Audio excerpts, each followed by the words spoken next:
He had no name. He had no family. He had no home. He was just a number, a slave. But one day, this man, with no weapons and no army, stood up against the most powerful empire in the world. And for 2 years, they could not stop him. This is his true story. And it really happened. He had no name. He had no family. He had no home. He was just a number, a slave. But one day, this man, with no weapons and no army, stood up against the most powerful empire in the world. And for 2 years, they could not stop him. This is his true story. And it really happened. His name was Spartacus. He was born more than 2,000 years ago in a country called Thrace. Today we call it Bulgaria. When Spartacus was a young man, he was strong and brave. He was a soldier. He fought for his people. But one day, the Romans came. The Romans were powerful. They had the biggest army in the world. They took Spartacus from his home. They put chains on his hands. They put chains on his feet. Spartacus was no longer a man. He was a slave. The Romans took him to a city called Capua. There they sold him to a rich man. The rich man owned a school, but it was not a normal school. It was a school for gladiators. Do you know what gladiators were? Gladiators were slaves who fought each other. They fought with swords. They fought with knives. They fought for the entertainment of the Romans. Many gladiators died.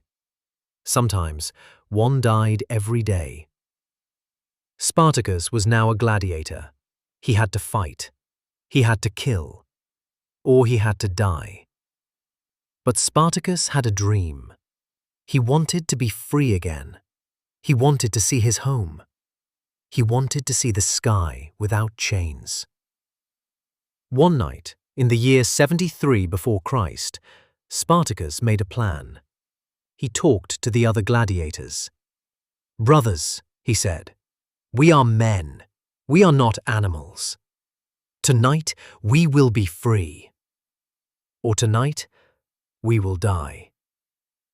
70 gladiators agreed. They had no swords. They had no shields.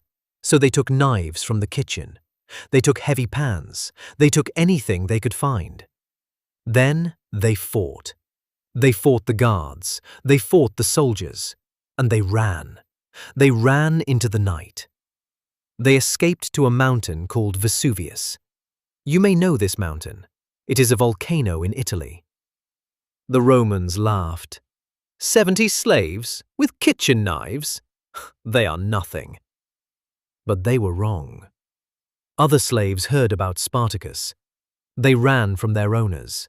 They climbed the mountain. They joined his army. 70 became 700. 700 became 7,000. 7,000 became 70,000. Now Spartacus had a real army. An army of slaves. An army of free men. For 2 long years, Spartacus fought the Romans. He won battle after battle. He defeated the great Roman generals. He marched across Italy. The people of Rome were afraid. The great empire was afraid of a slave. But Rome was too big. Rome was too strong. They sent more soldiers. They sent more armies. In the year 71 before Christ, the final battle came. Spartacus rode his horse to the front of the army. He looked at his men. Then he did something amazing.